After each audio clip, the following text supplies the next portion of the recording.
Evangelho segundo Lucas, capítulo 12, a partir do versículo 16. E lhes proferiu ainda uma parábola, dizendo: o campo de um homem rico produziu com abundância. E arrazoava consigo mesmo, dizendo: que farei, pois não tenho onde recolher os meus frutos? E disse: farei isto: destruirei os meus celeiros e reconstruí-los maiores, e aí recolherei todo o meu produto e todos os meus bens.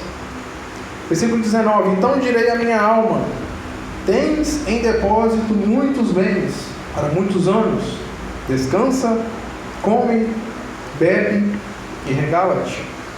Mas Deus lhe disse: louco, esta noite te pedirão a tua alma. E o que tens preparado, para quem será? Assim é o que entesoura para si mesmo e não é rico para com Deus. Amém.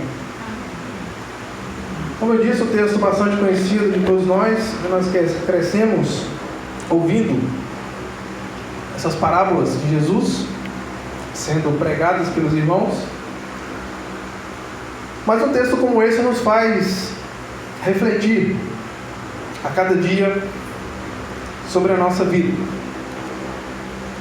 É interessante que quando nós analisamos a caminhada de Jesus e tudo o que ele diz, Jesus sempre estava cercado de pessoas, de muitas pessoas, como nós sabemos muito bem. Dificilmente Jesus se encontrava só. Para ele ficar um tempo só, ele tinha que se afastar, ele tinha que driblar a multidão, para que ele se encontrasse só. Nós vemos isso escrito nos Evangelhos. Mas quando nós analisamos quem rodeava Jesus, a qualidade daquelas pessoas, nós podemos analisar algumas divisões. E eu tenho certeza que a maioria daquelas pessoas eram inimigos declarados dele. Às vezes nós analisamos aquela multidão, todos ali eram seguidores que queriam ouvir Jesus. Sim, eles queriam ouvir, mas para pegar ele em algum erro. Os inimigos também estavam ali naquela multidão. Aquelas pessoas que estavam apenas observando Jesus para tentar achar nele, naquilo que ele dizia, algo para o condenar. É como nós vemos a história, ele foi condenado com, vamos dizer assim, com acusações falsas. Então, nós sabemos muito bem da história. Mas Jesus, rodeado de muitas pessoas. E aí nós podemos trazer isso para os nossos dias. Quando nós olhamos o todo do que se chama evangélicos, não só no Brasil, mas no mundo, muitas e muitas pessoas rodeando Jesus, mas de longe, rodeando o Evangelho, mas sem entender, rodeando aqueles que seguem de fato a Jesus, mas apenas por estar ali, sem saber o que fazem. Como estamos nós? Nós estamos apenas seguindo os que seguem Jesus. Olha que coisa esquisita. Nós estamos apenas seguindo os que seguem Jesus. Muitos ali estavam assim. Existiam aqui os seguidores. Quando nós lemos o texto desde o princípio aqui do capítulo 12, Jesus falando, Jesus ensinando, havia pessoas ali que estavam querendo aprender de Cristo, como existem hoje. Existe a igreja, os verdadeiros irmãos que ensinam e aprendem.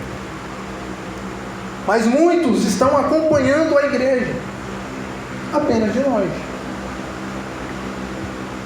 sem entender. E uma dessas pessoas levanta um questionamento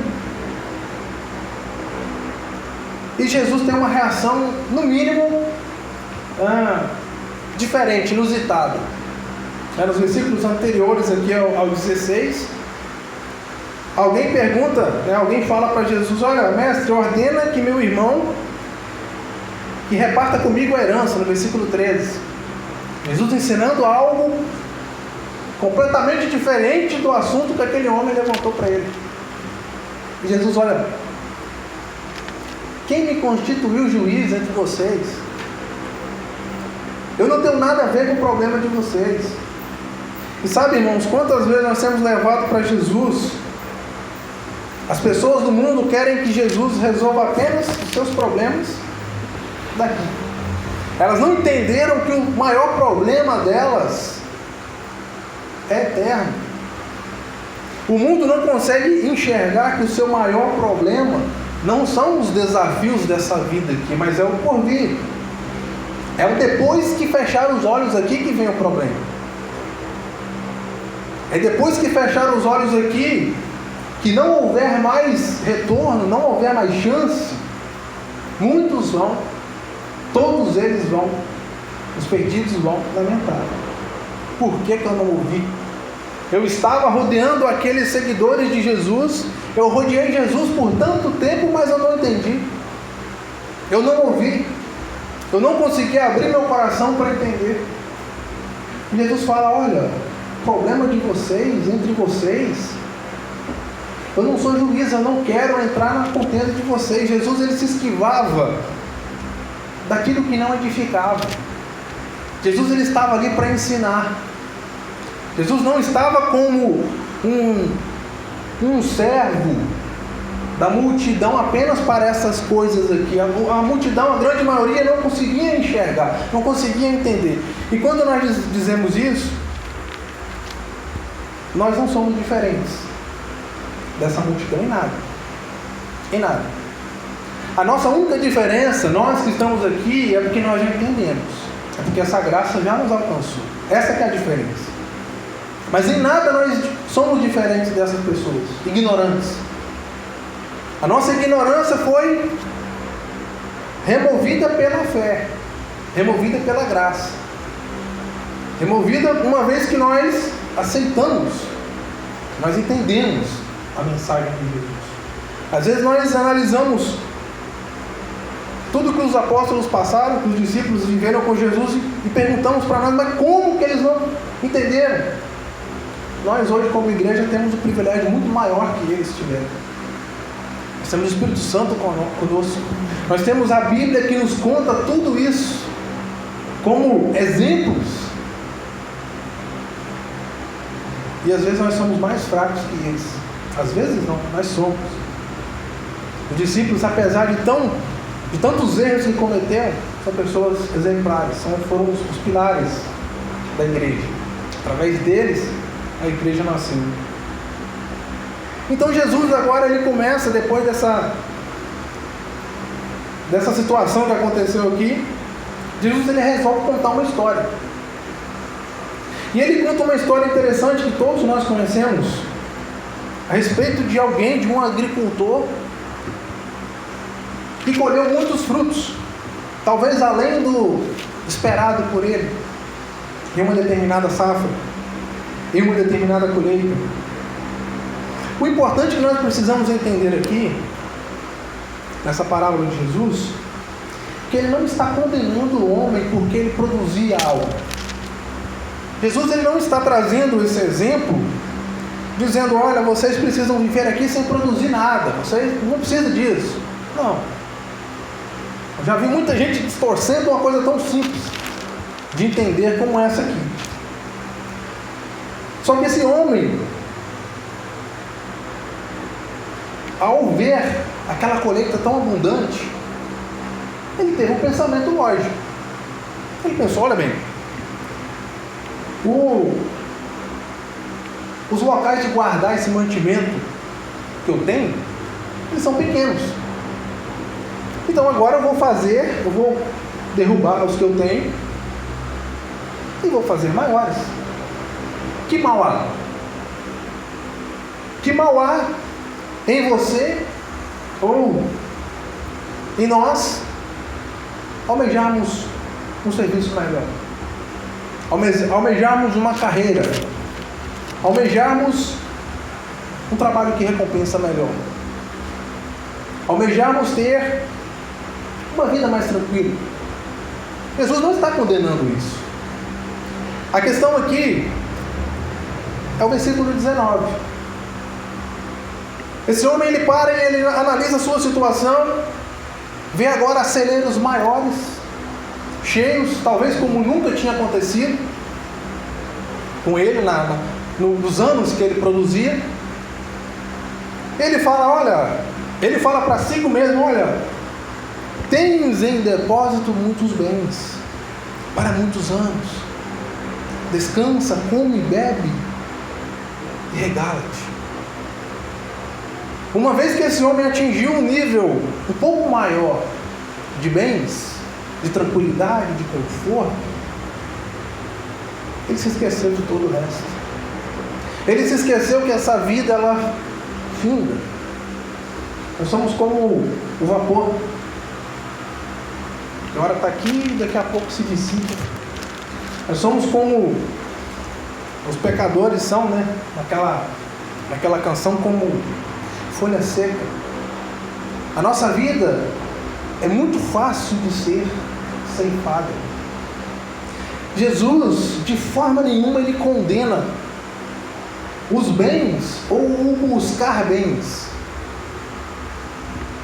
O problema é aonde está, qual a posição que o que eu tenho ocupa no meu coração. Qual a posição aquilo que eu estou almejando aqui na terra ocupa? Qual a prioridade? É eu ganhar melhor, ter uma vida tranquila? Quem não quer isso? Descansa, come, bebe, regala-te, vive tranquilo. Quem não quer uma vida dessa?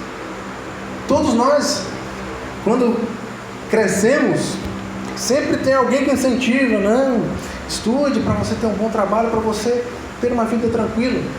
Mas é interessante que quando você inicia essa carreira, você analisa muitas pessoas que estão nessa carreira por décadas, só que não encontram descanso. É só mais. Pessoas que vivem viajando, é uma coisa que eu sempre achei uma loucura terrível. A pessoa não para em casa. Que vida é essa? Viver para trabalhar? Não tem sentido. Agora, quando você está nessa situação, mas você coloca Deus no lugar que é de direito dele, isso serve de honra.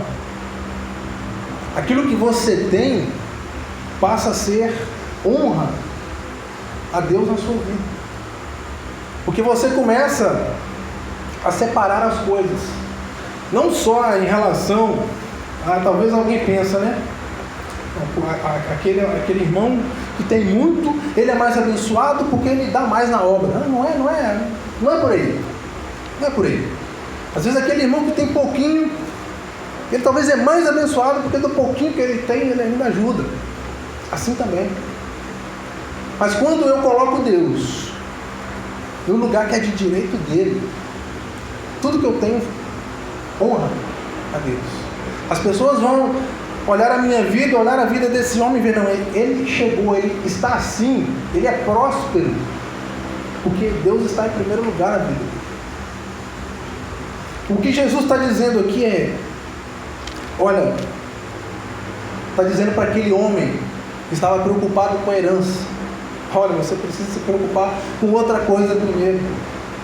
Porque no versículo 20 ele disse: olha, nessa noite pedirão a tua alma.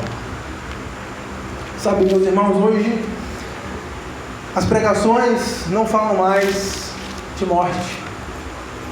Dificilmente você ouve alguém pregando que a morte está a um passo errado nosso. Não se ouve isso mais. Você só ouve pregações dizendo que amanhã vai ser melhor. Você só ouve pregações dizendo que amanhã você vai ter mais. A prosperidade para você amanhã vai ser melhor do que hoje. Mas o que Jesus está dizendo aqui: olha, você pode não ter outra chance de colocar Jesus em primeiro lugar. A chance que você tem é hoje. Você está priorizando a herança. Você vem até mim cobrando herança, mas o principal você não tem. O que vai adiantar para você receber a sua parte da herança e amanhã você morrer perdido? É isso que Jesus está dizendo. E às vezes nós, que já conhecemos o Evangelho, já temos a certeza de salvação, nós nos perdemos pelo caminho. Nós colocamos outras coisas, e às vezes não é só o trabalho, não é só o ganho.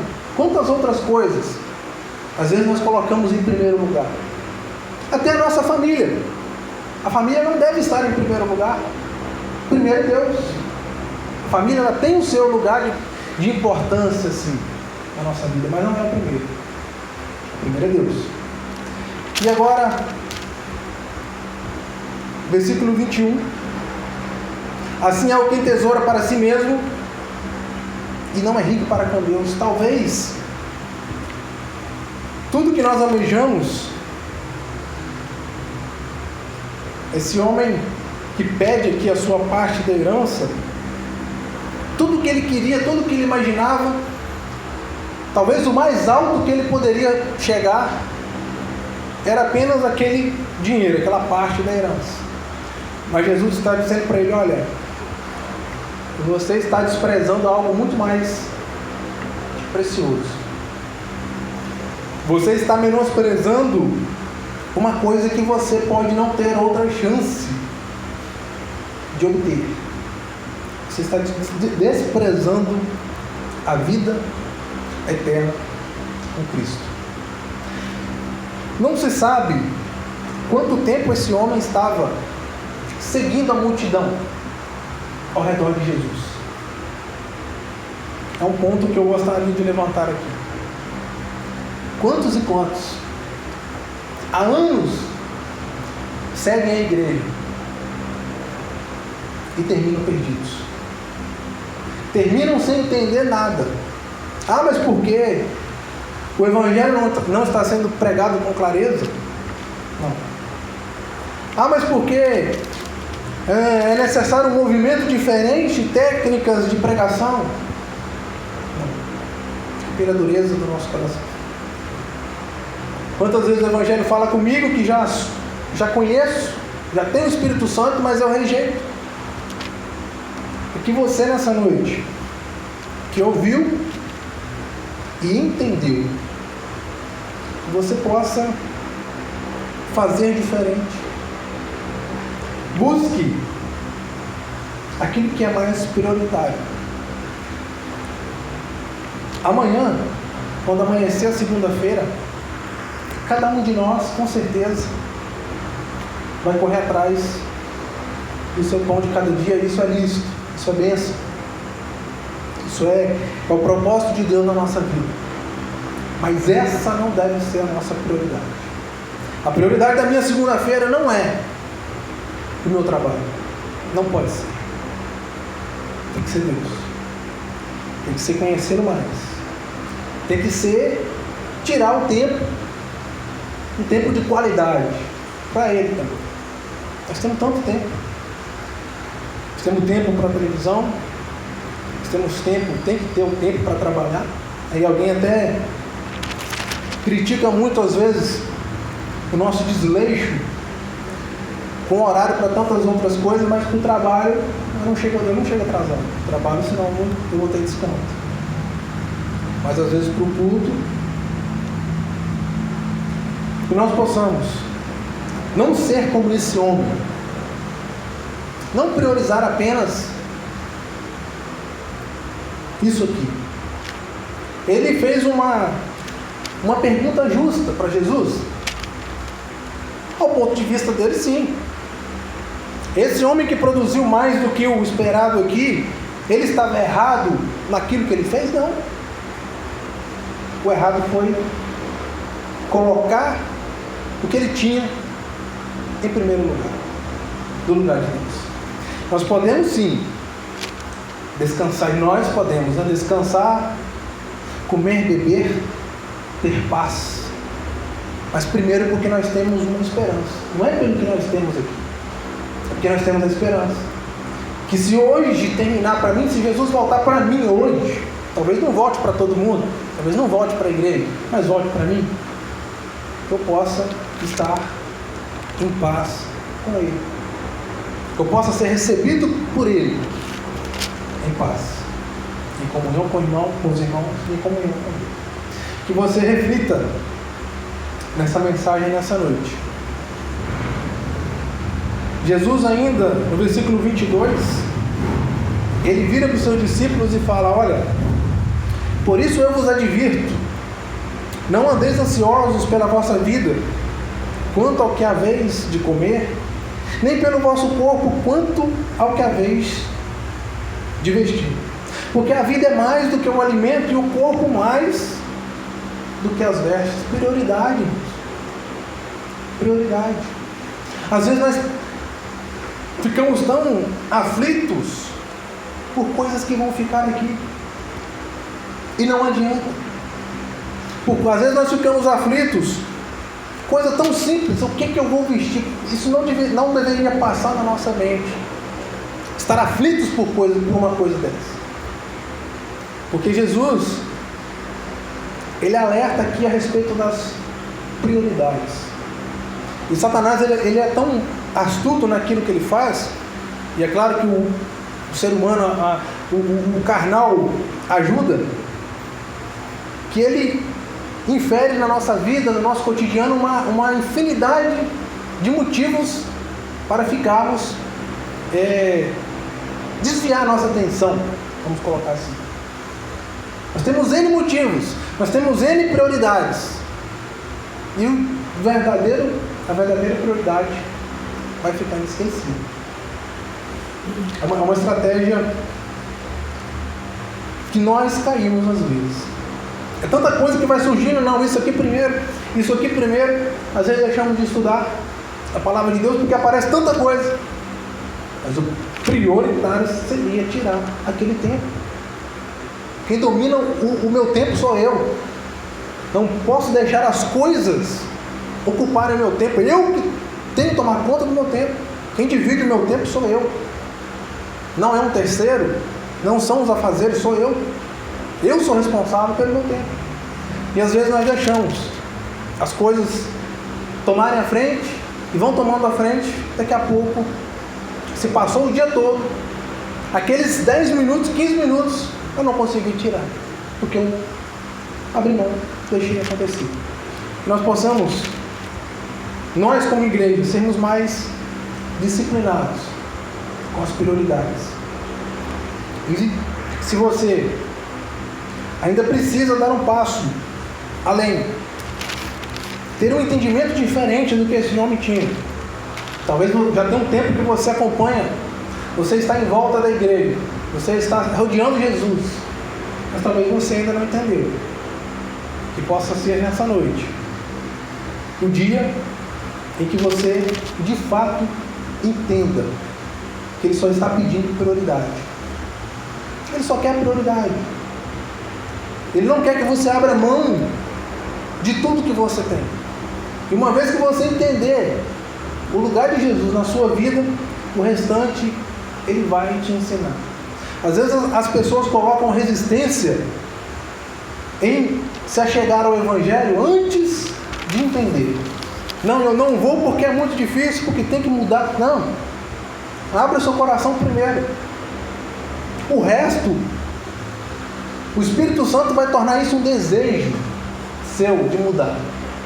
É algo impressionante. É algo que só quem já viveu sabe contar. Que você possa fazer diferente.